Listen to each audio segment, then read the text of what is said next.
अस्सलामु अलैकुम वरहमतुल्लाहि वबरकातुहू। मुफ्ती साजिदुर रहीम साहब का मदरसा है ये साहिवाल में। मुफ्ती साजिदुर रहीम साहब हमारे क्लास फ़ेलो हैं, तखस्सुस फिल फ़िक़्ह में हमारे साथ थे और हम दोनों एक ही साथ फ़ारिग़ हुए हैं, तो इसलिए मुझे इनके बारे में सब पता है, इनको मेरे बारे में सब पता है। इसलिए हम ताल्लुक़ात बना के रखते हैं। कहते हैं अच्छा दोस्त जो है उससे बना के रखो, क्योंकि वो कमबख्त तुम्हारे सारे राज जानता है, उसे बिगाड़ोगे तो तुम्हारा अपना नुकसान है। तो मदरसे में हमारी क्या शरारतें थीं ये सब पता है मुझे, इनके बारे में पता है। और आपके मदरसे का नाम क्या है? जामियातुल हसन। जामियातुल हसन। पहले भी आ चुका हूँ मैं यहाँ। जब भी मदरसे में आओ तो यहाँ डिसिप्लिन, सफाई सुथराई देख के तबीयत खुश हो जाती है, और ये इन्होंने सीखी है दारुल इफ्ता वल इरशाद से, मुफ्ती रशीद अहमद साहब रहमहुल्लाह ताला से।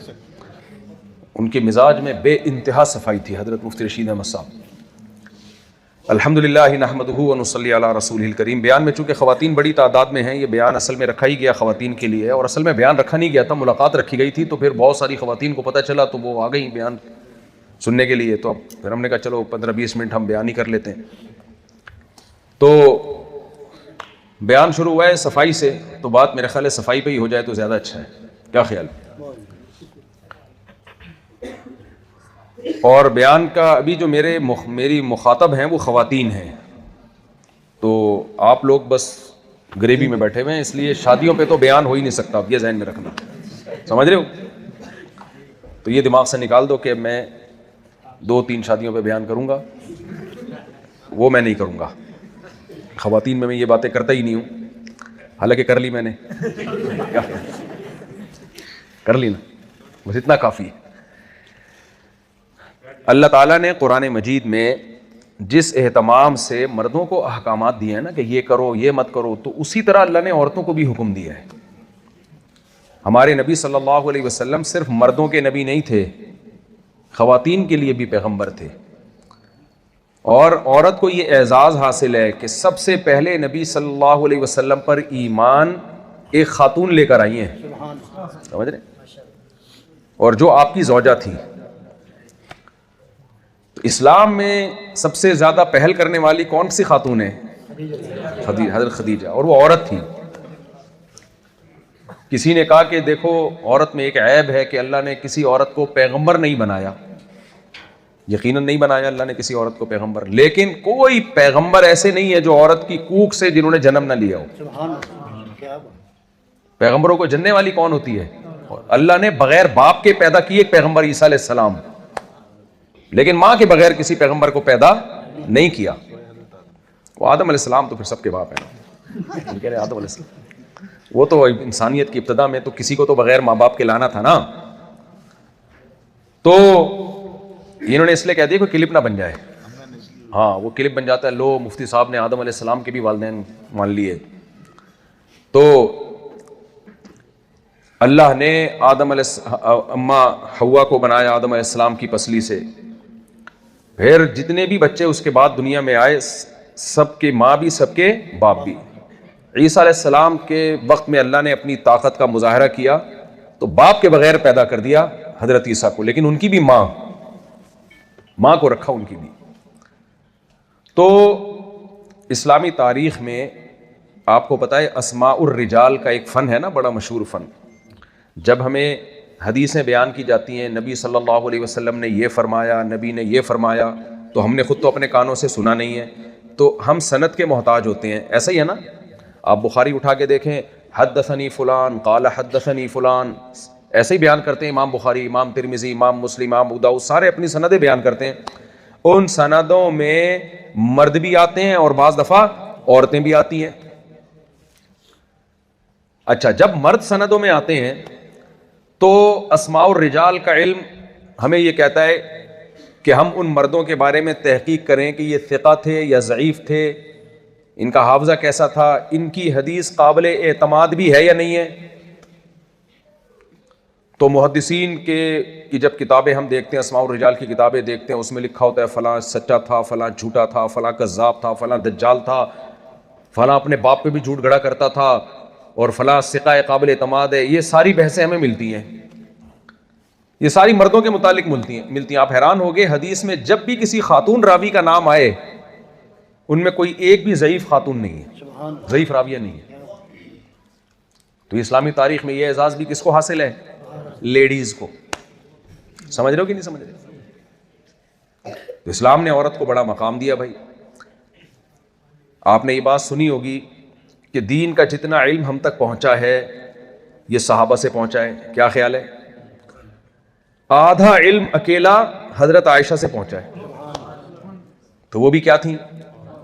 खातून थी। तो इसलिए औरत का इस्लामी सोसाइटी में कम किरदार नहीं है, बहुत बड़ा किरदार है। और खूब समझ लो, किसी सोसाइटी को बनाने में भी औरत का किरदार होता है, तबाह व बर्बाद करने में भी किसका किरदार होता है? औरत का किरदार। किसी ने पूछा वो कौन सा महकमा है जिसमें औरत मुलाजमत नहीं कर सकती? जवाब देने वाले ने कहा फायर ब्रिगेड का। क्यों भाई? इतने औरत का काम आग लगाना है, आग बुझाना नहीं है। ये उन खवातीन की बात हो रही है जो बयान नहीं सुन रही हैं। जो बयान सुन रही हैं उनके बारे में नहीं कहा ये। तो देखो, हर चीज में ना बुनियादी इकाई की बड़ी वैल्यू होती है। बुनियादी इकाई की बड़ी वैल्यू होती है। ये जमीन है, ये जमीन किससे बनी है? मुल्कों से। अगर ये मुल्क ना होते तो जमीन आबाद होती? क्या ख्याल है? जमीन किससे बनी है? Pakistan, Hindustan, Bangladesh, America, Canada, Japan, ये सारे कंट्री मिलके जमीन की आबादी वजूद में आई है। कल्चर, सोसाइटी, तहजीब, ये सारी चीजें कहां से मिलके वजूद में आई हैं? मुल्कों से ना। मुल्क किससे बनते हैं? सूबों से बनते हैं। क्या ख्याल है? हर सूबे का अपना एक कल्चर होता है। सूबे बनते हैं शहरों से, शहर बनते हैं गांव से, देहातों से। गांव के लोग मूव करते हैं शहर में। फिर शहरों में छोटी छोटी सोसाइटियां होती हैं। वो सोसाइटी किससे बनती है? घरों से। और घर किससे बनता है? औरत से। नहीं, घर औरत से बनता है, मर्द से नहीं बनता। मर्द तो अक्सर घर से बाहर रहते हैं। घर संभालना किसकी जिम्मेदारी है? तो इससे पता चलता है कि सोसाइटी को अगर सीधा करना हो तो घर की औरत ठीक हो जाए, घर की औरत सही हो जाए। ये बात मैं और आप शायद ना जानते हो, लेकिन इस्लाम जुस्मन कुव्वतें ये बातें जानती हैं। इसलिए वो मर्दों से ज्यादा औरतों को बिगाड़ने में लगे हुए हैं। वो लोग बाहर से जो एनजीओज के जरिए पैसा आता है ना, जो हमारी मदद के नाम पे आता है कि एक्चुअली हम पाकिस्तान को एक तरक्की याफ्ता कंट्री देखना चाहते हैं, इसलिए बाहर से हमें मदद मिलती है, पैसा मिलता है। तो वो इतने बेवकूफ़ नहीं है कि हमें तरक्की याफ्ता देखना चाहते हैं। हम उनके मामू लगते हैं या चाचा लगते हैं? बताओ भाई। ये जो एनजीओज हमें पैसा देती हैं और हमारे मुल्कों को जो कर्जे मिलते हैं, ये कर्जे हमें ये दे के दिए जाते हैं कि हम चाहते हैं कि पाकिस्तान तरक्की करे, तो इसलिए हमें कर्जे मिलते हैं। तो क्या हम उनके चाचा लगते हैं जो हमें पैसा देके वो तरक्की देना चाहते हैं? बोलो ना भाई, चुप क्यों बैठे? या हम उनके मामू हैं? वो हमें कर्जा दे रहे हैं और हमें पैसा दे रहे हैं और वहां से डोनेशन आती है हमारे पास। इसलिए आती है कि हाँ, आजकल जो चाचा लगता है लोग उसको नहीं पैसे दे रहे होते जो सगा चाचा होता है। आपने कभी अपने सगे चाचे को 1 टका भी दिया है कि वो तरक्की कर ले? लोग सगे चाचे, सगे मामे को नहीं दे रहे होते। तो वो एनजीओज, वो इतनी बैनुल अक़वामी ताकतें जो हमें कर्जे देती हैं, पैसे देती हैं, एनजीओज आती है पैसा लेके कि स्कूल चलाओ, यूनिवर्सिटियां बनाओ, तो क्या हम उनके मामू लगते हैं? वो इसलिए दे रही हैं कि मदद के नाम पे इनको बिगाड़ा जाए। तभी वहां से जितनी मदद आती है ना, उस मदद में चंद शर्तें होती हैं और वो तमाम की तमाम शर्तें घूम फिरकर औरत को खराब करने की तरफ जा रही हैं। वो हमारी मदद करती हैं तालीम के नाम पे। उसमें शर्त ये है कि को एजुकेशन सिस्टम होना चाहिए। अगर आपने स्कूलों में मर्द और औरतों के अलग अलग स्कूल, यूनिवर्सिटियां मर्द और औरतों की अलग अलग, तो तालीम के नाम पे जो पैसा आ रहा है वो क्या हो जाएगा? बंद। समझ में आ रही है बात कि नहीं आ रही? मैं हवाई बातें नहीं कर रहा, ये रियलिटी की बात कर रहा हूं। हमारे वजीर आजम थे, उनसे पूछा गया यार ये को एजुकेशन सिस्टम खत्म करो। कह रहे हैं भाई पैसा आ रहा है वहां से बाहर से, तो वो कह रहे हैं ये को सिस्टम होगा, लड़के के साथ लड़की बैठेगी, औरत के साथ आदमी बैठेगा तो हम पैसे देंगे, अदरवाइज नहीं देंगे। अबे तालीम का इससे क्या ताल्लुक है कि आपके साथ लेडीज बैठी हुई है कि जेंट्स? जमशेद के साथ बैठ के नहीं पढ़ाई हो सकती क्या है? पढ़ने के लिए जरूरी है कि जमशेदा के साथ बैठो, महमूदा के साथ बैठो? महमूद के साथ पढ़ाई नहीं हो सकती बैठ के? कह रहे नहीं, को एजुकेशन, लड़कों को लड़कियां पढ़ाएंगी, लड़कियों को कौन पढ़ाएगा? लड़के पढ़ाएंगे। वो कहते हैं कि खवातीन को जॉब दो। क्या वो हमारी खवातीन के खैर ख्वाह हैं कि उनको जॉब दो ताकि उनके पास पैसा आए? ना ना ना।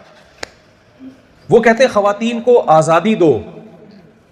खवातीन इन नारों से बड़ी मुतासिर होती हैं। देखो ये मगरिबी ताकतें हमारी कितनी खैर ख्वाह हैं। मौलवी लोग तो कभी हमारी जॉब के लिए आवाज़ नहीं उठाते। कभी मुफ्ती तारिक मसूद का तो हमने बयान सुना ही नहीं, मौलाना तारिक जमील साहब का तो बयान सुना ही नहीं कि यूनिवर्सिटियों में ख़वातीन को जॉब दी जाए और मल्टीनेशनल कंपनियों में ख़वातीन को ज़्यादा से ज़्यादा जॉब दी जाए। ये मौलवी लोग तो इस तरह की बातें करते नहीं हैं। मगरिबी दुनिया वाहिद वो दुनिया है जो औरत के हुकूक की आवाज़ उठाती है। समझ में आ रही बात कि नहीं आ रही? मुफ्ती साहब को तो जब देखो 4-4 शादियां लेके चलते रहते हैं बस। ये औरत के हुकूक देंगे? दकियानूस किस्म के पुराने जमाने के मौलवी। हुकूक तो ये है कि औरत को आजाद किया जाए, उसकी मर्जी बुर्का पहने ना पहने, क्या ख्याल है?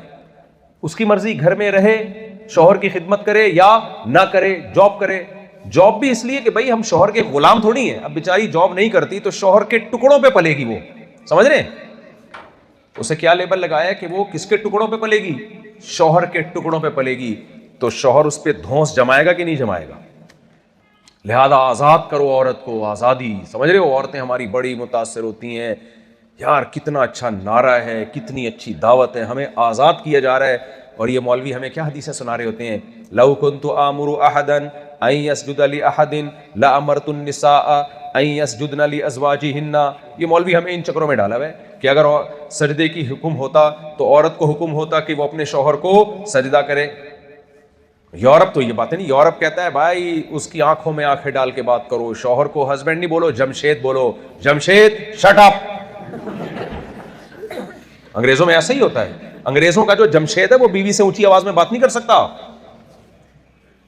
वहां का जो माइकल है ना, जो भी उन लोग का जमशेद या माइकल, जो भी जैक्सन, जो भी है, नेल्सन, जो भी उन लोग के जमशेद लोग होते हैं, वो अपनी बेगम से ऊंची आवाज से बात नहीं कर सकते। बात करके तो देखें, बेगम फौरन पुलिस को बुलाएगी, जमशेद अंदर। बच्चे पैदा करना, ये क्या, ये पुराने जमाने की बातें हैं। औलाद पैदा करना और ये क्या है भाई? अभी मॉडर्न दौर है, तरक्की, अभी तरक्की करो। ये छोड़ दो बच्चे बच्चे पैदा करना। ये मौलवियों ने बनाया हुआ इतने 19 बच्चे मेरे 20 बच्चे, ये क्या दकियानूस पुराने जमाने की बातें। औरत को बच्चे पैदा करने की मशीन बना लिया इन मौलवियों ने। तो ये हमारी लेडीज, हमारी खवातीन इन नारों से मुतासिर होती हैं। यार क्या ये है असल जिंदगी। तो मैं इन खवातीन से पूछता हूँ, ये मगरिबी दुनिया हमारे मामू लगती है हमारी खवातीन की, जो हमारी खवातीन को आज़ादी सिखा रही हैं? भाई जब बड़ा दुश्मन होता है तो वो अच्छा लेबल लगा के बर्बाद करता है। देखो जो खुला दुश्मन होता है वो जहर रख के दे देगा आपको, खा ले। लेकिन ऐसे कोई खाएगा जहर? अगर वो अक्लमंद दुश्मन है ना तो लड्डू के अंदर जहर मिला के देगा वो आपको। ऊपर चमक, वो जो चांदी होती है ना, पहले जलेबियों पे लगी होती थी, अल्लाह करे वो चांदी ही लगी होती हो। पता नहीं क्या हमने खाया है माजी में, तो चांदी के औराक होते थे। अब इतना फ्रॉड मार्केट में आ रहा है ना, आप सोच रहे हैं पता नहीं क्या खा के हम बड़े हुए हैं। तो अल्लाह करे वो चांदी के वरक ही होते हैं जो हमने खाए हैं। पहले बड़े लोग, हकीम लोग लड्डू मड्डू चांदी के वरक के खिलाते थे, और जलेबियों पे चांदी के वरक लिखे होते, चढ़े हुए होते थे। अब आजकल जलेबियाँ वो मार्केट से स्टार्ट हो गई हैं। खैर, तो जब बड़ा दुश्मन होता है ना तो लड्डू के अंदर जहर मिला के देता है। तो देखो जिस सोसाइटी ने औरत को आज़ादी दी है, उनके अपने मुल्कों में वो तजर्बा कैसा रहा, पहले वो तो जाके देखो ना। कोई औरत आके आपको बोल रही हो कि आज़ाद हो जाओ, मैं भी आज़ाद हूं, तो आप उसको बोलो उस आज़ादी के सिले में तुम्हें मिला क्या है? वो जवाब में क्या, मेरा शौहर भी मार्केट से शार्ट। आप यूरोप अमेरिका में जाओ, उन मुल्कों में जाओ, वहां आपको बुढ़ियां नजर आएंगी विदाउट हस्बैंड, विदाउट औलाद, विदाउट पोते, विदाउट नवासे, विदाउट दामाद, विदाउट बहू। उनका रिलेशन सिर्फ एक चीज से है, हमारी औरत, उसका खानदान होता है, ये मेरे हस्बैंड हैं, इनसे मिलिए, फख्र महसूस करती है कि नहीं करती? ये मेरा बेटा है, ये मेरी बेटी है, ये मेरी बहू है, ये मेरा दामाद है, ये मेरी पोती है, ये मेरा नवासा है। ये है रिलेशन। ये क्या है? रिलेशन। जिन मुल्कों में औरत को आजादी मिली ना, उन मुल्कों में औरत का रिलेशन पता है क्या है? उन मुल्कों में औरत का सिर्फ एक रिलेशन है, ये मेरा कुत्ता है, बस। आपका बेटा कहां है? पता नहीं बेटा कहां है, मुझे तो ओल्ड हाउस में फेंक के वो चला गया। हाँ, मदर डे पर कभी कभार उसका फोन आ जाता है, how are you fine mother, how are you fine, happy mother day, बस। समझते हो कि नहीं समझते? और बहू तो बहुत दूर की बात है, उनकी तो बहुएं मार्केट से क्या हो गई, शॉर्ट। ये अंजाम है उस आजादी का जिस आजादी पे हमारी खवातीन को डाला जा रहा है। आपने एक्ट्रेसेस के वाकयात सुने होंगे ना, 1 महीने बाद लाश से बदबू से पता चला यहां कोई मरी हुई है। ये हमारे यहां एक वाकया हुआ, मीडिया ने, पूरी दुनिया ने सर पे उठा लिया इस वाकये। उन मुल्कों में ये आए दिन के मामूलात हैं, समझ रहे हो? ये कोई इतनी बड़ी बात नहीं है कि मेरी अम्मा का इंतकाल हो गया था तो 1 महीने बाद बदबू से पता चला मेरी वालिदा मोहतरमा यहाँ दुनिया से चली गई। ये उन मुल्कों में कॉमन है, जिन मुल्कों के हम राग अलापते हैं सुबह शाम। तो मैं चंद बातें बस इन खवातीन से कहूंगा, अपनी बहनों से कहूंगा कि इस आजादी के नाम पे धोखा मत खाओ। अगर तुम्हें कोई तहरीक कह रही है कि तुम पर बुर्का जरूरी नहीं है, तुम्हें लिबास से आजाद कर रही है, तो लिबास से आजाद करके बेड़ा तुम्हारा गर्क होगा। अय्याशी मर्दों की बढ़ेगी, औरत जितनी बेलिबास होती है, अय्याशी औरत की नहीं बढ़ती, अय्याशी किसकी बढ़ती है? मर्द की बढ़ती है। मर्द तो चाहता है औरत बेलिबास हो। दफ्तर में आपके साथ कोई बुरके में बैठी भी हो, आपको वो अच्छी लगेगी या फुलझड़ी बगैर बुरके के बैठी भी हो, छम्मक छल्लो बन के बैठी भी हो? देखो, आपका ऑफिस है, उसमें एक लड़की आती है पूरे फुल बुरके में, आपसे फ्री भी नहीं होती। वो कहती है भाई मैं मुसलमान हूं, मैं अपने शौहर से मोहब्बत करूंगी, अपने भाइयों से, आप मेरे क्या लगते हो, नामहरम हो, अपने काम से काम रखेगी। एक वो ऑफिस है, एक वो ऑफिस है जिसमें बैठी हुई है कोई फुलझड़ी चमक छल्लो बन के बैठी हुई है। टाइम पे किस ऑफिस में पहुंचोगे आप? 8 बजे से पहले पहुंच जाओगे आप चमक छल्लो से मिलने के लिए। तो वो बुरके से आजाद होगी, पर्दे से आजाद होगी, मजे किसके बढ़ेंगे? मर्द। अच्छा, और ये मर्द अपनी बीवी से वफा करेगा फिर? जब उसको बाजार में 20 किस्म की बेपर्दा औरतें मिल रही होंगी, हर औरत उसको अपनी तरफ माइल कर रही है, तो इसको जो अपनी बीवी है उससे ये कमबख्त वफा करेगा? गोरा नहीं वफा करता। तभी तो गोरे कहते हैं झूठ नहीं बोलते, वाकई नहीं बोलते, लेकिन एक झूठ तकरीबन हर गोरा बोलता है, वो अपनी गर्लफ्रेंड और अपनी बीवी से कि सिर्फ तुम। कराची में रक्शे के पीछे लिखा होता है सिर्फ तुम, रक्शे वाले ने लिखा होता है सिर्फ तुम, हर एक को कह रहा होता है सिर्फ तुम। अब इधर भी आ गया। हाँ, हर एक को कह रहा होता है। तो भाई, जब औरत सोसाइटी में बेपर्दा होगी, मर्द उस औरत को बीवी नहीं बनाता, मर्द अय्याशी का जरिया बनाता है। गर्लफ्रेंड के हुकूक बिल्कुल भी नहीं होते, हुकूक बीवी के होते हैं। तो अंग्रेजों ने क्या किया? उन मुल्कों में निकाह करना छोड़ दिया, बेपर्दा औरतें, दोस्तियां लगाओ, जिना करो, बदकारी करो, अपनी ख्वाहिशात पूरी करो। थोड़ा सा बुढ़ापा आना शुरू हुआ, मार्केट से शॉर्ट, चल भाई निकल यहां से। बीवी पे बुढ़ापा आना शुरू होता है, आदमी छोड़ देता है? छोड़ना भी चाहे, बच्चे छोड़ने देंगे? बच्चे छोड़ेंगे, अब्बा दुनिया छोड़ दे, हमारी अम्मा को नहीं छोड़ना। क्या ख्याल है? फिर जैसे जैसे उसकी उम्र बढ़ती है, हमारे खानदानों में उसकी कदर बढ़ती है, बढ़ती है कदर उसकी। उसको बुढ़ापे में कुत्ते की जरूरत नहीं होती, जब शौहर मौजूद है तो कुत्ते की क्या जरूरत है? बस तो फिर मेरी दिमाग में गलत गलत बातें आना शुरू हो जाती हैं यार। चल रही, हाँ, वो गलती से सही बातें निकल जाती हैं, गलत बातें निकल जाती हैं गलती से। मतलब जब उसका खानदान मौजूद है तो उसको कुत्ते की क्या जरूरत है उसको? तो औरत को बेवकूफ बनाया, तुम घर से बाहर निकलो, तुम मर्दों के शाना बशाना चलो। सारे बेवकूफों वाले नारे। उन्होंने कहा तुम भी आजाद हो कमाने में, जैसे मर्द कमाता है तो तुम भी कमाओ, तुम घर में क्यों हो? ओ भाई, कमाना जिम्मेदारी है। इस्लाम ने औरत को उस जिम्मेदारी से दूर रखा है। आप उसके ऊपर जिम्मेदारी डाल रहे हो और इस जिम्मेदारी को आजादी कह रहे हो। बताओ आजादी जिम्मेदारी हटाने में है या जिम्मेदारी डालने में है? देखो 10 बोरियां यहां रखी हुई हैं, मुफ्ती साजिदुर रहीम साहब ने तलबा से कहा या मजदूरों से कहा ये 10 बोरियां ऊपर रख दो। मौलाना डॉक्टर अफजल साहब भी बोरी उठाने लगे।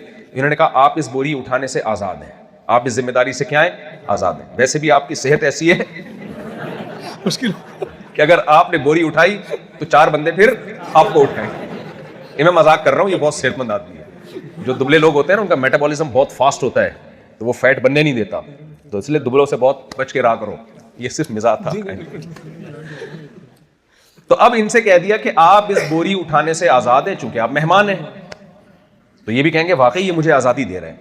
लेकिन अगर मुफ्ती साजिदुर रहीम साहब ने 1.5 होशियारी की, मुफ्ती साहब ने कहा कि ये 10 बोरियां हैं, आप भी आजाद हैं, आप भी उठा सकते हैं, आप भी आजाद हैं, आप भी उठाओ ये बोरी, क्योंकि आप आजाद हो, आप पे कोई पाबंदी नहीं, आप भी उठाओ ये बोरी। अगला कहेगा भाई तू मुझसे काम भी ले रहे हो और उस पर लेबल क्या लगा रहे हो आजादी का? इस्लाम ने औरत को मकाम दिया, तुम घर में रह के खाओगी, खिलाएगा कौन? शौहर। कमाने की जिम्मेदारी किसकी है? शौहर की। खिलाने की जिम्मेदारी किसकी है? शौहर की। और वो शौहर धौंस जमा के नहीं खिलाएगा, जिम्मेदारी समझ के खिलाएगा। तभी हमारी मैरिड खवातीन शौहर से रिक्वेस्ट नहीं कर रही होती कि काइंडली 6 अंडे लेते हुए आइएगा, बड़ी मेहरबानी होगी आपकी। वो ऑर्डर चला रही होती है वापसी पे 6 अंडे और 1 पाव दही लेते हुए आए। और अगर आप नहीं लेकर आए तो रिवर्स गियर में आपको वापस जाना पड़ता है। डांट भी सुनने को मिलती है, क्योंकि उसको यह पता है कि मैं गुलाम बन के नहीं खा रही हूं, मेरा हक है शौहर की आमदन पर। जब निकाह किया है तो यह एग्रीमेंट है कि नान नफका किसके जिम्मे होगा? आपके जिम्मे होगा। यह है असल आजादी। उस आजादी को गुलामी का नाम दे दिया। उस आजादी को क्या नाम दे दिया? गुलामी का। और यह कह दिया कि एक्चुअली तुम्हें जब शौहर खिलाएगा तो धौंस भी जमाएगा, वो फिर तुम्हें ऑर्डर भी चलाएगा। देखो कोई भी रियासत होती है ना, उसका कोई ना कोई सरबराह होता है कि नहीं होता? बगैर सरबराह के कोई रियासत चल सकती है? तो मैं ये कह रहा हूं मुल्क सरबराह के बगैर नहीं चलता, घर भी सरबराह के बगैर नहीं चलता। तो इस्लाम ने शौहर को सरबराह बनाया है, आका नहीं बनाया। औरत को मातहत बनाया है, गुलाम नहीं बनाया।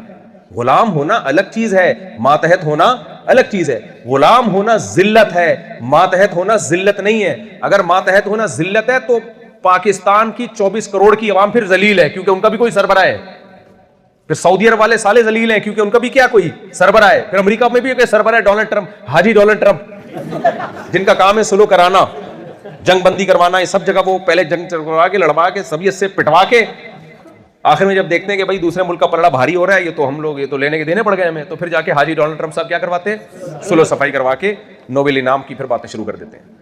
तो लेकिन सरबराह है ना, अमेरिका का भी कोई सरबराह है, जापान का भी कोई सरबराह है। और जापान वालों पर लाजिम है ना कि अपने सरबराह की बात माने। क्या ख्याल है? तो क्या उससे वो जलील हो गए? उनका मकाम गिर गया? तो घर भी एक छोटी सी स्टेट होती है, घर भी एक छोटी सी रियासत होती है, वो सरबराह के बगैर नहीं चल सकती। तो अब उसमें एक तरीका तो यह था कि मियां बीवी, मां बाप, बच्चे सब रहते हैं, इलेक्शन करवा लिए जाएं, जो जीते वो घर का सरबराह है। एक तरीका तो यह था। क्या ख्याल है? जमहूरियत नाफिज कर दी जाए घर में। उसका नुकसान यह होता इलेक्शन में अगर खातून जीत जाती। ये क्या है भाई? अच्छा, इलेक्शन होते तो इलेक्शन में फिर वही होता है जो हमारे मुल्क में होता है।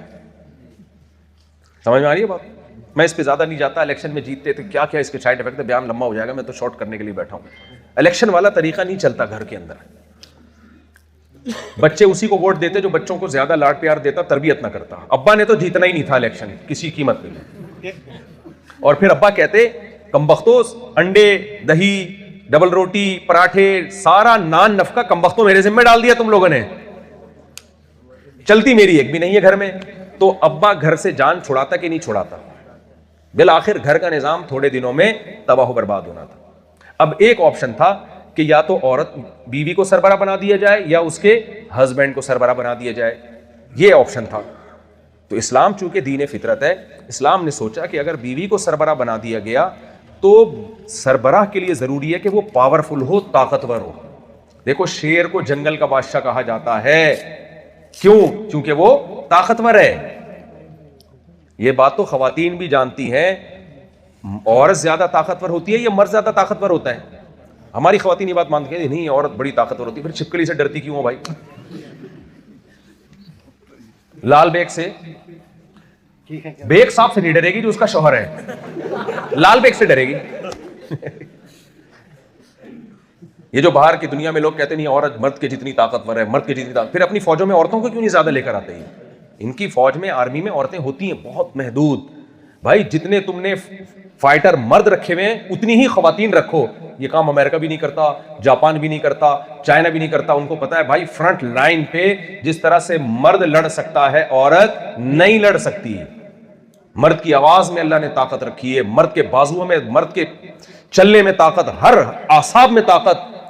तो ये तो एक हकीकत है ना, ग्राउंड रियलिटी है, इससे कौन इनकार कर सकता है?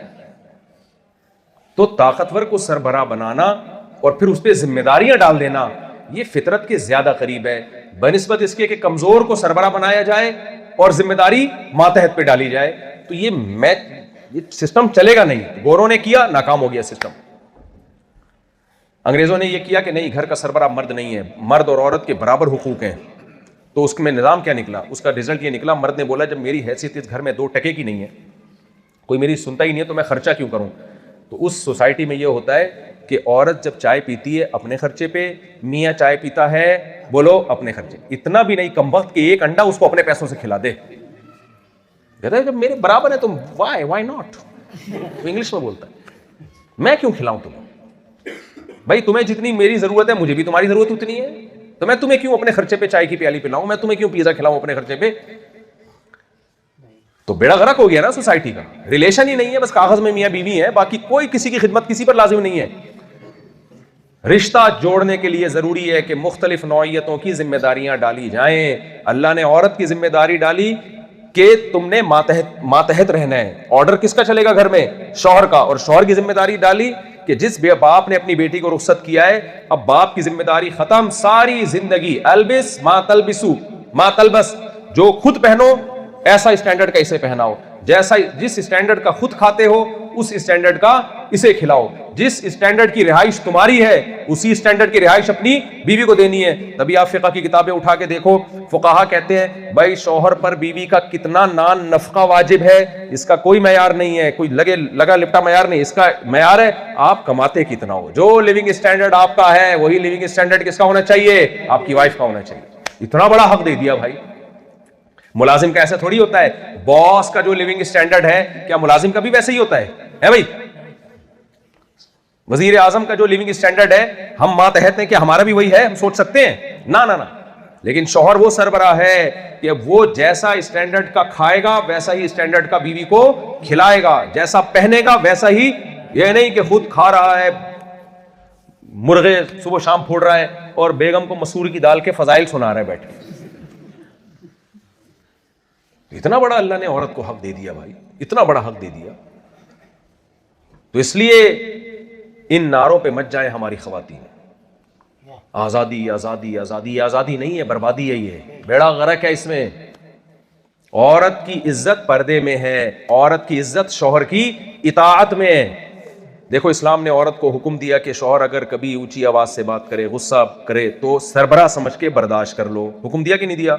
हमारा मीडिया ये हुक्म दे रहा है? हमारा मीडिया ड्रामे दिखा रहा है। शौहर ने बीवी को चमाटा मारा, बीवी ने रख के उसी स्पीड से पूरी उंगलियां उसके मुंह पे थोप दी। ये गलत किया, शौहर के लिए ठीक नहीं था कि बीवी को थप्पड़ मारना। फिल्मों में ये सीन दिखाना भी ठीक नहीं है, इससे तो और मियां लोग थप्पड़ मारेंगे जा जाके जब आप गलत चीज दिखाओगे। लेकिन ये उससे भी ज्यादा गलत है, बीवी ने उठा के थप्पड़ मार दिया उसके। तो ये चीजें हमारे ड्रामों में, फिल्मों में खवातीन को दिखाई जा रही हैं कि आंखों में आंखें डाल के बात करो, न सास की खिदमत करो, न ससुर की खिदमत करो, न शौहर की खिदमत करो। एक बड़े मशहूर प्रोफेसर है, नाम लेना मुनासिब नहीं है, वो कहते हैं कि औरत पे शौहर की खिदमत लाजिम नहीं है। बाहर बैठे हुए हैं, बाहर मुल्कों में, औरत पे शौहर की खिदमत लाजिम नहीं है। तो एक जगह कहा कि औरत पे सास ससुर की खिदमत लाजिम नहीं है, तो किसी ने नीचे कमेंट्स कर दिए क्या वो सिर्फ पेड़े खाने के लिए आई हुई है? जब उस पर बच्चे पैदा करना भी लाजिम नहीं है, शौहर की खिदमत भी लाजिम नहीं है। अब खवातीन गुस्से हो रही होंगी मेरे ऊपर कि यार ये हमें खादिम बना रहा है। भाई अगर आप किसी की भी घर में खिदमत नहीं करोगी तो रिलेशन खराब हो जाएगा आपका। तलाकों का रेशो कम हुआ है या बढ़ गया है? तलाक जब होती है इसका नुकसान मर्द को ज्यादा है या औरत को? बेड़ा गर्क होता है औरत का। तो इस्लाम तो आपको तलाक से बचा रहा है। देखो, सबसे ज्यादा इंसान में डिप्रेशन का जो चीज जरिया बनती है ना, ये रिसर्च है बाकायदा, ये हवाई बात नहीं कर रहा मैं। बाहर मुल्कों में, बस बात को मैं जल्दी से समेटता हूं, बाहर मुल्कों में डिप्रेशन की चीजें ज्यादा हैं या कम हैं? मिसाल के तौर पर डिप्रेशन की चीजों में महंगाई, हमारे मुल्क में बाहर मुल्कों में महंगाई ज्यादा है या हमारे मुल्क में? हमारे मुल्क में। कराची में आओ तो आपको डिप्रेशन के अलावा कुछ कोई भी चीज नजर ही नहीं आएगी। कराची में कभी आप खुशबू लगा के आओ, ये मैं पहले बता दिया मैंने, खुशबू लगा के आना कराची में, ऐसे नहीं आ जाना। कराची में आप आओ, आजकल गैस भी चली गई है, सर्दी हुई है तो सुई गैस ही नहीं आ रही चूल्हों में। हमने तो सिलेंडर ला के रख लिए घर में। तो जो बेचारा सिलेंडर खरीदने के पैसे नहीं है वो क्या करेगा? लकड़ियों पे आग जलाएगा वो? क्या ख्याल है? तो मैं तो लोगों से कह रहा हूँ घोड़े गधे वधे अभी सस्ते हैं, खरीद लो भाई, क्योंकि पेट्रोल भी हो सकता है महंगा हो जाए, तो गधों वधों पे सफर कर लेना। खैर, हमारे यहाँ तमाम डिप्रेशन के असबाब ज्यादा हैं। महंगाई हमारे यहाँ, लोड शेडिंग हमारे यहाँ, गैस हमारे यहाँ, करप्शन हमारे यहाँ, इंसाफ मिलता नहीं है अदालतों में, ठीक है ना, सारे करप्शन के असबाब। फिर हमारे यहाँ बच्चे भी होते हैं, 3, 4, 5, 6, 8, 10 ही हो ही जाते हैं लोगों के। वो एक, उनकी फीसें किसके जिम्मे हैं? बाप के जिम्मे है। वो कितनी बड़ी टेंशन, बच्चियों की शादी कितनी बड़ी टेंशन, बच्चों की शादी कितनी बड़ी टेंशन। मेरे बयान जो सुनते हैं वो खुद दोबारा शादी का सोच रहे होते हैं, ये कितनी बड़ी, अल्लाह माफ फरमाए, ये खुद एक बहुत बड़ी टेंशन। फिर अगर कर ले तो फिर टेंशन ही टेंशन। पहली बीवी की तरफ से झगड़े, वो एक, नहीं करो तो बयान सुन सुन के पागल हो रहे हैं, कर लो तो डबल पागल होना शुरू हो जाते हैं। तो टेंशन ही टेंशन है। लेकिन फिर भी खुदकुशी हमारे यहां कम। उन मुल्कों में टेंशन का कोई सबब नहीं है। आप कभी जाओ, खुशबू लगा के भी नहीं जाओ, आप वैसे ही चले जाओ, खुशबू वहीं पे आएगी आपको। अब जापान चले जाओ, आपको ट्रेनें टाइम पे मिलेंगी। हमारी ट्रेनें टाइम पे होती हैं, ट्रेन में बैठ जाओ तो इतना हिलाएगी। हमारे एक दोस्त ने मुझे, लाहौर से ट्रेन में बैठा, उसने मुझे तस्वीर भेजी कि ये बोगी है, ये थोड़ी सी टेढ़ी टेढ़ी चल रही है ना, तस्वीर, उन्होंने वीडियो बनाई। आगे गए, वो बोगी ट्रैक से उतर गई। उन्होंने कहा यार ये तो मुझे नजर आ रही थी, गवर्नमेंट को नजर नहीं आ रही थी ये बोगी। टेंशन है या नहीं है? बीसियों किस्म की टेंशन है। उन मुल्कों में ट्रेनें टाइम पे चलती हैं, ट्रेनों में कोई बहुत कम हादसा का रेशो ना होने के बराबर है। हवा साफ, पानी साफ, बेरोजगार को पैसे मिल रहे हैं। लेकिन आपको पता है खुदकुशियां और डिप्रेशन के मरीज सबसे ज्यादा उन मुल्कों में। वजह क्या है? देखो, इंसान फितरत से बगावत करके सुकून में नहीं रह सकता। वजह उसकी है कि इंसान को अल्लाह ने खानदानों में पैदा किया है। खलक़ मिनल माई बशरन फजअलहु नसबन व सिहरा। अल्लाह कहते हैं मैंने इंसान को जब पैदा किया तो 2 खानदान थे, नसब वाले, ददियाल भी और ननियाल भी, 2 खानदानों में पैदा किया है। और फिर जब जवान होता है तो एक और खानदान, जिसको ससुराल और प्यार से इसराइल भी कहा जाता है, वो वाला खानदान भी हम इसको लगा देते हैं। तो 3 खानदान है जिसमें इंसान पलता है। ये अल्लाह ने इंसान को इज्जत दी है। अगर ये 3 खानदान ही मार्केट से शार्ट हो जाएं तो इंसान तन्हाई महसूस करता है और तन्हाई उसे खाती है। दुनिया तमाम तर नेमतों के बावजूद उसको जेल खाना लगती है। अंग्रेज जब पैदा होता है तो सिर्फ ननियाल में एक अदद अम्मा होती है, बहुत सौ के अब्बा भी मार्केट से शार्ट होते हैं, कुछ के होते भी है, बहुत सौ के नहीं भी होते। फिर जवानी की दहलीज पे कदम रखता है तो गर्लफ्रेंड आ जाती है। गर्लफ्रेंड से ससुराल वजूद में नहीं आता। खानदान मार्केट से क्या हो गए? शार्ट। फिर औलाद नहीं होती, हो गए तो एक आध बच्चा, वो भी 18 साल में टाटा करके शार्ट। तो रिलेशन जब खत्म हो गए तो मेरे भाई च्यूटी को आप उसकी कतार और खानदान से हटा दो, फिर आप उसको मुर्गो मुसल्लम खिलाओ, मिठाइयां चारों तरफ रख दो, च्यूटी ने फिर भी मरना है। मकोड़े जो खानदान बना के रहते हैं ना, आप तजुर्बा करो, किसी मकोड़े को हटा दो अपने परिवार से, अपने खानदान से, वो भी मर जाएगा। ये डॉक्टर कहते हैं जो जानवर के माहिरीन हैं कि आप चींटी को उसकी कतार से हटा दो, अलग रख दो, उसकी मौत यकीनी है। आप नहीं मारोगे, खुदकुशी करके मर जाएगी वो। शहद की मक्खी का एक सिस्टम है, परिवार है, खानदान है, आप उस सिस्टम से हटाओगे मर जाएगी। तो ये कैसे मुमकिन है कि इंसान को उस सिस्टम से हटा दिया और वो डिप्रेशन में ना जाए? तो औरत जब बेहया बनती है, बेपर्दा होती है, तो सोसाइटी में शादी ब्याह और निकाह का रिवाज खत्म होता है। क्योंकि मर्द को हवस पूरी करने के लिए सस्ते में जब औरत दस्तयाब होती है तो वो बीवी बनाने की टेंशन नहीं लेता। क्योंकि जब गर्लफ्रेंड बनाकर हवस पूरी होगी तो ना सालों की टेंशन, ना साले की टेंशन, ना ससुर की टेंशन, ना सास की टेंशन, ना दूध दही अंडे पराठों की टेंशन, ना नान नफके की टेंशन। गर्लफ्रेंड से मुंह काला किया गधे घोड़ों की तरह, थोड़े बहुत गिफ्ट दे दिया या इजी लोड करा दिया उसको, और गोरे तो ये भी नहीं करा रहे होते। ये तो अभी हमारे यहां नया नया गर्लफ्रेंड का कल्चर आ रहा है, तो इसलिए उसके बाद दूसरी गर्लफ्रेंड, फिर तीसरी गर्लफ्रेंड। औरत को हुकूक गर्लफ्रेंड में नहीं मिलते, किसमें मिलते हैं? बीवी में मिलते हैं। बीवी बना के लेकर आए आप, टाइम देखो, गर्लफ्रेंड को जो आपने टाइम दिया कि इतने बज के इतने मिनट पे मैं डेटिंग पॉइंट पे पहुंचूंगा, उस दौरान कोई और अच्छी गर्लफ्रेंड मिल गई, टाटा करके निकल लिए कहीं और। बेगम के पास तो मेरे भाई रोजाना बेगम 12 बजे के बाद आ रहे हो, कहां से आ रहा है? किधर बैठा हुआ था? अब्बा को बुलाएगी, भाइयों को बुलाएगी, सालों से पिटवाएगी,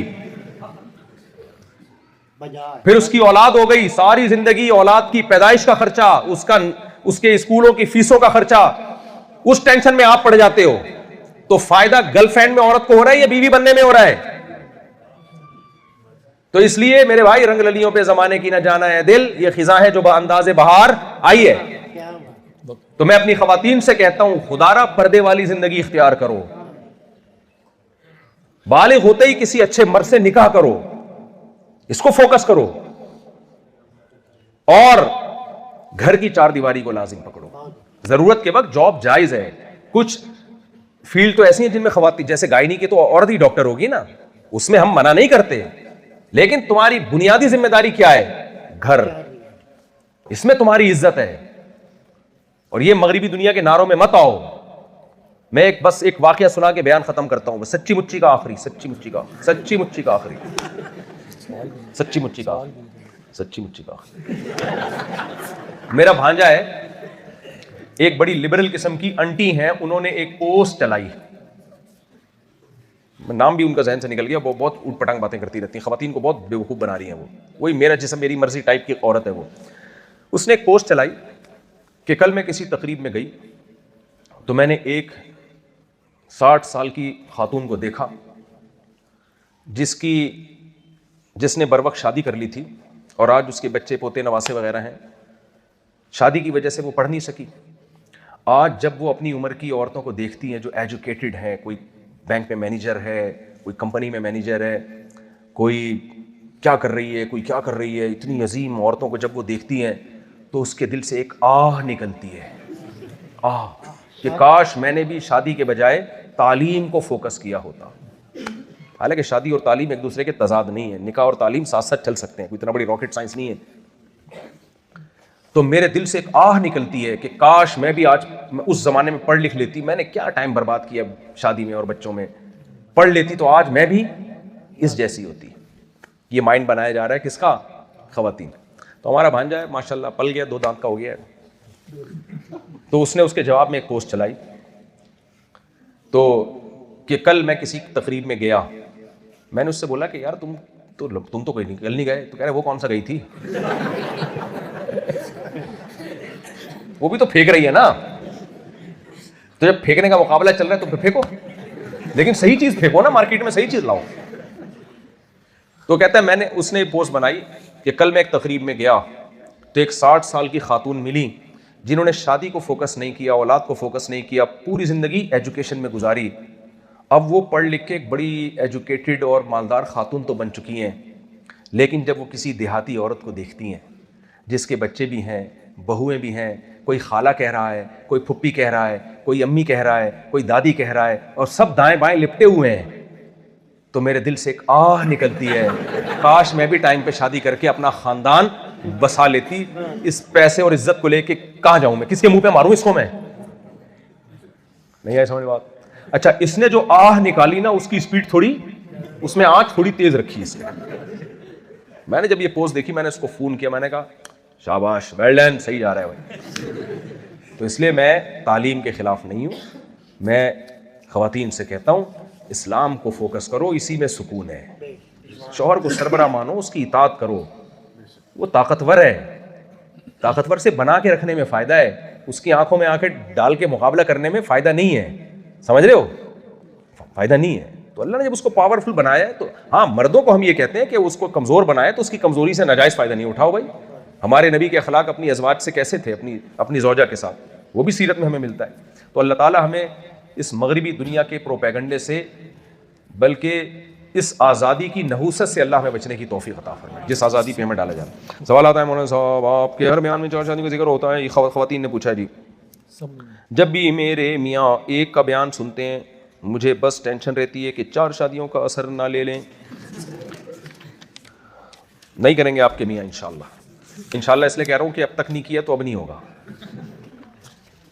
मुफ्ती साहब रिस्क में बरकत कैसे होगी? अच्छा, मियाँओं से भी कहता हूँ घर में ये 4 शादियों के बिला वजह के ना टेंशन देने के लिए नहीं किससे छेड़ा करो।